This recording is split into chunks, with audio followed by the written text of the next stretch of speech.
Hello students, आज हम Gujarat board class 11 computer उसका चैप्टर है यहाँ पे 9 introduction to database management system उसका पार्ट 2 उसके बारे में यहाँ पे डिस्कशन करेंगे। ओके, तो डायरेक्टली वीडियो स्टार्ट करते हैं। पहली स्लाइड में यहाँ पे आ रहा है फॉर्म।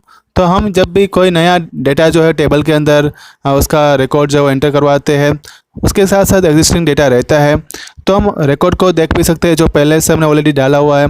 तो फॉर्म एक ऐसा ऑब्जेक्ट है जो हमें अलाउ करता है डेटा को टेबल में एंटर करवाने का, एडिटिंग करने का और डिलीट करने का जो ऑलरेडी डेटा एग्जिस्ट टेबल में था। ठीक है, उसके अंदर format, style, widget, radio button, list boxes easily जो है वो प्रोवाइड किया जाता है, जिससे हम सिस्टमेटिक वे से डेटा को पॉपुलेट कर पाए और डेटा के साथ डील कर पाए। फिर आ रहा है क्वेरी। तो डेटाबेस एनवायरनमेंट के रिलेटेड जो क्वेश्चन पूछे जाते हैं उसको बोलते हैं क्वेरी। यहाँ पे एक एग्जांपल दिया हुआ है कि करंट ईयर में एंड्रॉयड बेस्ड मोबाइल कितने सोल्ड हुए थे जुलाई महीने में। तो ऐसे क्वेश्चन अगर पूछते हैं और उसका पूरा जो आंसर जो है वो टेबल के फॉर्म में आता है, तो वो उसको बोलेंगे हम यहाँ पे क्वेरी। नेक्स्ट स्लाइड में आ रहा है रिपोर्ट।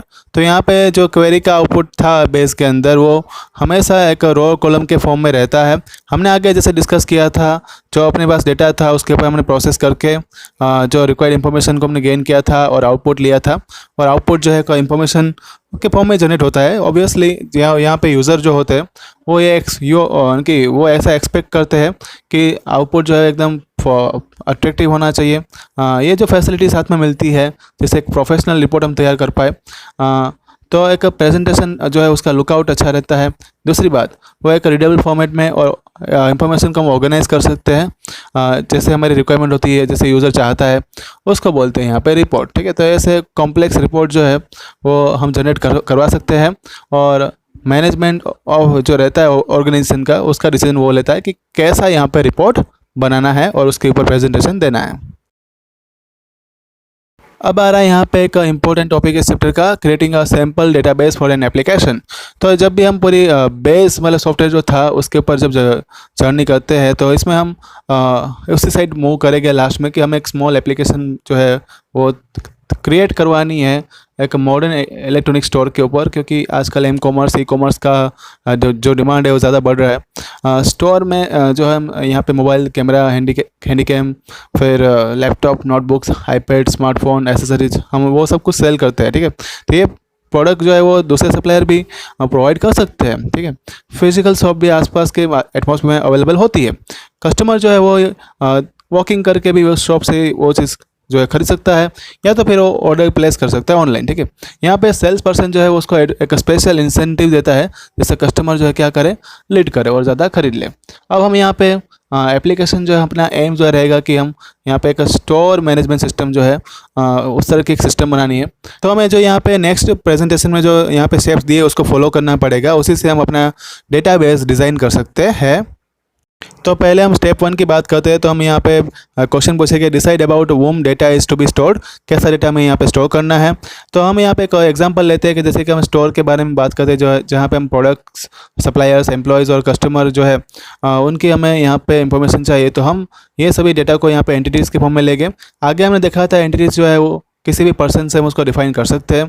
तो यहाँ पे थिंग, प्लेस और ऑब्जेक्ट जो है, जो भी हम यहाँ पे स्टोर करना चाहते हैं उसके फॉर्म में डेटा, वो अपने डेटाबेस के अंदर हम उसको डालेंगे, उसकी एंट्री करेंगे, और सभी एंटिटी जो रहेगी उसको टेबल में अलग अलग कॉलम में हम लिखेंगे, और यहाँ पे 4 टेबल जो है हम उसको डिज़ाइन करेंगे।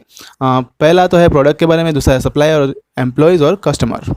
अब स्टेप 2 जो आ रहा है उसमें हम यहाँ पे ये पूछेंगे कि what decide attributes of each entity is to be stored, किस तरह का यहाँ पे जो एट्रीब्यूट हमें सभी एंटिटी के लिए स्टोर करवाना है।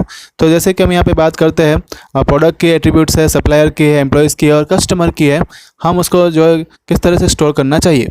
तो हमें यहाँ पे एक टेबल जो है बनाएगी उसके लिए, और एट्रीब्यूट जो है इसके लिए मतलब सभी जो फील्ड रहेगी वो हम यहाँ पे उनके कैरेक्टरिस्टिक्स के फॉर्म में डिफाइन करेंगे। तो फिर उसमें हम डिटेल डालते जाएंगे। तो यहाँ पे जो 9.1, 9.2, 9.3 और 9.4 टेबल जो है उसके लिए बनाए गए हैं। सबसे पहले हम यहाँ पे बात करते हैं सप्लायर की।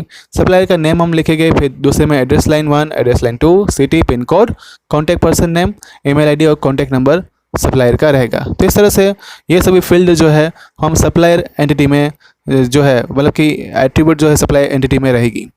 फिर सेम टू सेम यहाँ पे एम्प्लॉयज़ के लिए सब कुछ चीज़ें डाल देनी है। इसमें extra mobile number, birth date, joining date और डिज़ाइनेशन जो है वो ऐड कर देंगे तो अपना 9.2 टेबल एम्प्लॉयज़ एंटिटी के लिए बन जाएगा।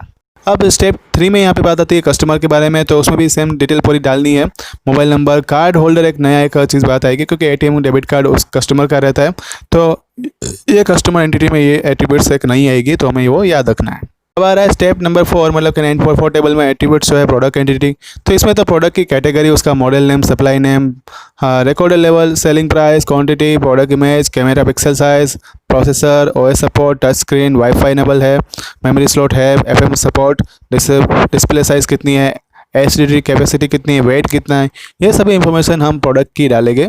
अब हम यहाँ पे बात करते हैं logical names and physical name की। जब हम यहाँ पे कोई एक एट्रीब्यूट्स के लिए नेम यहाँ पे जब थिंक करते हैं, मतलब सोचते हैं, तब यहाँ पे एक लॉजिकल नेम और फिजिकल नेम का डिफरेंस हमें यहाँ पे याद होना चाहिए जो हम डेटाबेस एप्लीकेशन में डालने वाले हैं। जैसे कि एक एग्जांपल लेते हैं, फर्स्ट नेम।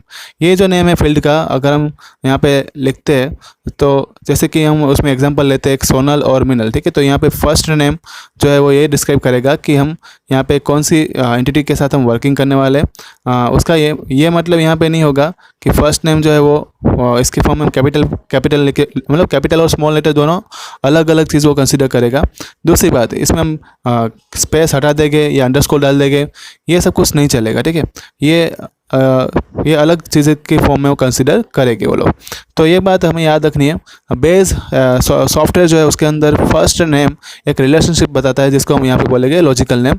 दूसरी बात, हम बात करते हैं फिजिकल नेम की। तो फिजिकल नेम क्या होगा, जैसे कि बेस जो है यहाँ पे फील्ड में फर्स्ट नेम अलाउ करता है, लेकिन दूसरे जो सॉफ्टवेयर है ना वो फर्स्ट नेम बीच में स्पेस डालकर अलाउ नहीं करेंगे, वो आपको अंडरस्कोर डालने के बोलेंगे, ठीक है। तो दूसरी कोई भी चीज़ें यहाँ पे डालने के लिए बोलेंगे। और वो यहाँ पे जो डेटाबेस के अंदर इंटरनल स्ट्रक्चर में जो हमने यहाँ पे नेम हमने एक्चुअली लिखा हुआ था उसको हम फिजिकल नेम बोल सकते हैं, ठीक है। और लॉजिकल नेम तो हमने ऊपर अभी बता ही दिया आपको। तो वो फिजिकल नेम और लॉजिकल नेम में इतना थोड़ा सा फ़र्क है। यहाँ पे लॉजिकल नेम जो है वो फर्स्ट नेम जो था, जो एंटिटी के फॉर्म में जो कॉलम लिखते हैं उसका टाइटल बनता है, और जो कॉलम के अंदर जो भी नाम हम लिखते जाते हैं, जैसे सोनल, मिनल यहाँ पे लिखा था, वो उसका फिजिकल नेम होगा। मतलब फिजिकल नेम मतलब यहाँ पे पर्सन का खुद का नेम हम फिजिकल नेम के फॉर्म में लेते हैं। अब हम नेक्स्ट स्लाइड में यहाँ पे बेस सॉफ्टवेयर के अंदर जो भी फील्ड या तो जो भी एट्रीब्यूट हम बोलते हैं उसके एंटिटी का नाम जब हम देने वाले हैं तो हमें क्या क्या पॉइंट कंसीडर करने पड़ेंगे। तो उसके यहाँ पे 5 पॉइंट दिए हुए हैं। सबसे पहले तो एक नाम से हमें एट्रीब्यूट बनाना है। दूसरी बात, जब भी हम यहाँ पे सबसिक्वेंट कैरेक्टर जो हम यूज़ करेंगे तो वो लेटर, नंबर या तो अंडरस्कोर के फॉर्म में होने चाहिए। उसमें ये हम चीज़ें ऐड कर सकते हैं। जो कभी भी हम वर्ड्स जो है उसके बीच में स्पेस जो है वो नहीं डालेंगे, उसको सेपरेट करने के लिए हम अंडरस्कोर का इस्तेमाल कर सकते हैं। स्पेशल कैरेक्टर जो है वो यहाँ पे यूज़ नहीं करना है, सिर्फ अंडरस्कोर हम इस्तेमाल कर सकते हैं। एब्रीविएशन हम यूज़ कर सकते हैं अगर ज़रूरत पड़ती है तो। और दूसरी बात, एट्रीब्यूट्स जो मतलब जितने भी फील्ड हम डालेंगे यहाँ पे उसकी लेंथ जो है वो शॉर्ट होनी चाहिए। हम यहाँ पे एक सैम्पल एप्लीकेशन में जो है वो कैमल बैक नोटेशन का इस्तेमाल करेंगे जब हम डेटाबेस डिज़ाइन करेंगे। इसका मतलब जो फर्स्ट नेम जो होगा वो यहाँ पे फील्ड का वो कैपिटल लेटर होगा, जैसे कि यहाँ पे लिखा है फर्स्ट नेम जो है, लास्ट नेम है, एड्रेस लाइन है, वो यहाँ पे दिया हुआ है। और इसके लिए फिगर 9.6 और 9.7 जो है वो नेक्स्ट पार्ट में हम यहाँ पे डिस्कस करेंगे। और मॉडर्न इलेक्ट्रॉनिक स्टोर हम जो है उसका डेटाबेस में आपको बताऊँगा। ओके, तो स्टूडेंट ये था यहाँ पे पार्ट 2। पार्ट 3 जो है जल्दी आएगा, व्हाट्सएप पर आपको नोटिफाई कर दिया जाएगा। अगर आपको कोई डाउट है तो यहाँ पे कमेंट बॉक्स में लिखकर मुझे बता सकते हैं। एजुकेशन के रिलेटेड वीडियो देखने के लिए मेरे चैनल को सब्सक्राइब करना मत भूलना, रिवाइज करते रहना। Thank you all.